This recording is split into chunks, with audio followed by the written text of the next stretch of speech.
সমর্থনে আপনাদের কাছে ভোট ভিক্ষে করতে এসেছি। প্রথমেই আপনাদের কাছে আমি ক্ষমা চেয়ে নিচ্ছি এই কারণে, কারণ ভুল ত্রুটি যদি কেউ করে এবং তাতে যদি দলের কোনো অভিমান হয়, আমি মনে করি মানুষই আমাদের সবচেয়ে বড় জনার্দন, তাই মানুষের কাছে এটা ভুল স্বীকার করা উচিত। আমি ভুল স্বীকার করছি এই কারণে যে বিধানসভা ইলেকশনে আপনারা গণি সাহেবকে জিতিয়েছিলেন, আমরা তাকে ওয়াকফ বোর্ডের চেয়ারম্যানও করেছি মালদাকে মর্যাদা দিয়ে, কিন্তু তিনি এলাকায় আসতে সময় পান না। তাই এবার থেকে সিদ্ধান্ত নিলাম এই জায়গাটা ওনার কেন্দ্রটা আমি নিজে দেখবো, আশিস দেখবে, বাদ বাকি দায়িত্বটা আমি দেখে নেব।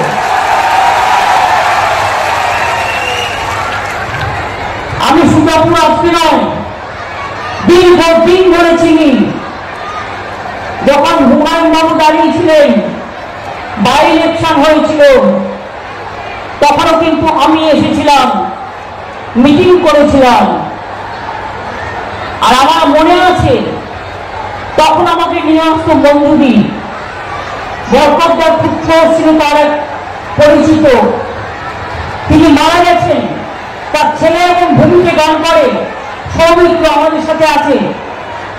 তাদের বাড়িতে হরিশ্চন্দ্রপুর আমরা উঠেছিলাম এবং সেখান থেকে সুজাপুর বাই ইলেকশন আমি করতাম। কাজে আমার কাছে সুজাপুর কালিয়াচক এগুলো নতুন জায়গা নয়, এগুলো আমার কাছে ফেভারিট জায়গা, পুরাতন জায়গা।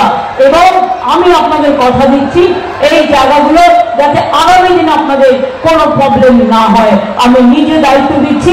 আশিস দেখবে এবং যেটা আমাকে রিপোর্ট করবে, কোনটা প্রয়োজন আমি সেটা নিজে দেখে নেব।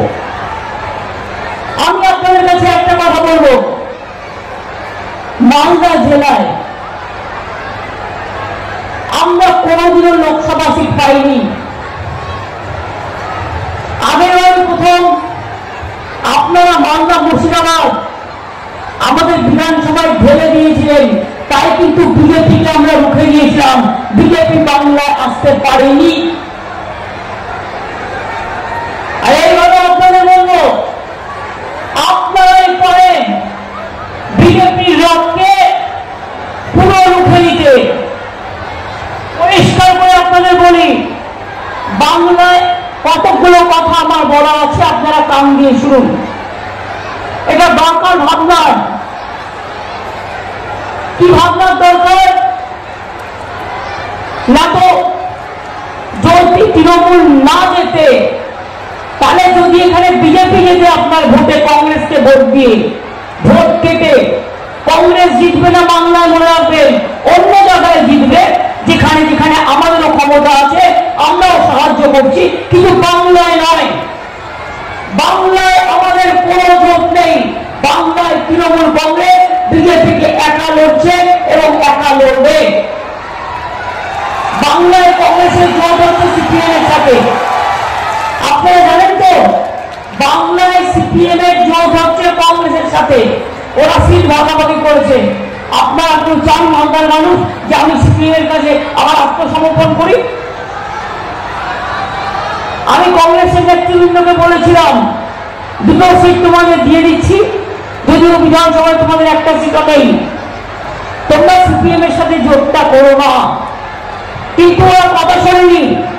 মনে রাখবেন, এই ইন্ডিয়া অ্যালায়েন্স তৈরি করেছে আমি, ইন্ডিয়া অ্যালায়েন্সের নামটাও দিয়েছি আমি, যা দেখে ভূমি মোদী ঘরে কাঁপে, থরথর করে কাঁপে। এবং আমি এটা শিওর যে এটা যদি দিল্লিকে সত্যি আপনারা চান বিজেপিকে রুখতে, বাংলায় ভোট কাটাকাটির রাজনীতিতে দয়া করে এবারে যাবেন না। আমরাও যাইনি কোথাও, আমরা ইচ্ছা করলে অনেক জায়গায় কন্টেস্ট করতে পারতাম। আমাদের তো একটাই জায়গা, আমরা বাংলায় করি।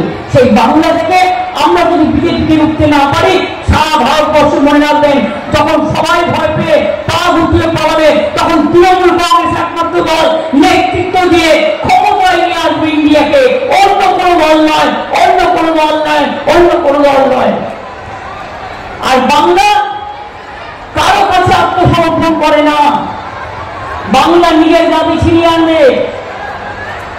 আজকে দেখতে পাচ্ছেন না, এতদিন ধরে হারপুরগ্রাম যখন বরকতদা ছিলেন আপনারা ভোট দিতেন, তাকে আমরাও সম্মান করতাম, আমাদের কোনো আপত্তি নেই। তাদের পরিবারের মৌসুম নূর আমি এখনো তাদের রাজ্যসভার এমপি করে দিয়েছি। আর কি করতে হবে বলুন? প্রতিবারই একদিনও কথা বলবে না, একদিনও মুখ খুলবে না, একদিনও কাজ করবে না, পার্লামেন্টে টিকে রেখা যাবে না, তাদের ভোট দেবেন কেন আপনার? দেখুন তো আমাদের একটা এমপি মহুয়া মৈত্র, তাকে আজকে পার্লামেন্ট থেকে বের করে দেওয়া হয়েছে কেন? সে বিজেপির বিরুদ্ধে লড়াই করে বলে। আমরা মতুয়া সম্প্রদায়ে মমতা ঠাকুর, তাকেও কিন্তু এমপি করেছি রাজ্যসভার, মনে রাখবেন। আলিপুরদুয়ারে লড়াই করলেন ফোকাস চিকিল আরিফ, তাকেও আমরা আলিপুরদুয়ার থেকে রাজ্যসভার এমপি করে তাকে আমরা লোকসভাতে লড়ালাম। আমরা কিন্তু সব দল, সব মানুষ, সবাইকে নিয়ে চলি। এদের নাতিমা আমাদের রাজ্যসভার মেম্বার আছে, এমনকি শামিউল ইসলাম, সেও আমাদের রাজ্যসভার মেম্বার আছে, মৌসুম নূরও আছে। মাত্র 13টা সিটের মধ্যে 4 জন মুসলিম ওখানে আছে, ডেরেক মাইনরিটি, ডেরেকও ওখানে আছে। আমরা যতটা পারি সাধ্যমতো করি। একদম বলি সংখ্যালঘু ভাই বোনেরা, আপনারা রিপোর্টটা কার্ডটা, আমি ডেভেলপমেন্টের কথা নাই বা বললাম। এই ইলেকশনটা কার? এই ইলেকশনটা বাংলা সরকারের ইলেকশন নয়, এটা দিল্লিতে মোদীবাবুর গদি উল্টানোর ইলেকশন। আর মোদীবাবুর যদি গদি উল্টাতে হয় তাহলে সব ভোট একটা করে রাখবেন। কংগ্রেস প্রার্থী দিয়েছে, তার কারণ বিজেপির দুটো চোখ, একটা কংগ্রেস আর একটা সিপিএম। মুর্শিদাবাদে গিয়ে দাঁড়িয়েছে সেলিম, এখানে আরেকজন, রায়গঞ্জে আরেকজন। যদি কোনো ক্রমে এই ভোট কাটাকাটির জন্য বিজেপি জিতে যায়, সিট বিজেপি বেড়ে যায়, ক্ষতি কিন্তু আলটিমেটলি আপনাদেরই মনে রাখবেন। পাথর ছাড়াই প্রতিকার সম্ভব। মালদার প্রাচীনতম ভৃগু বংশ জ্যোতিষী পণ্ডিত এস শাস্ত্রী।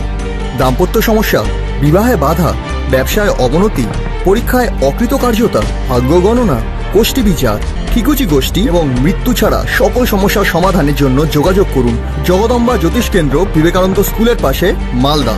মোবাইল 09730278332 অথবা 09332056956।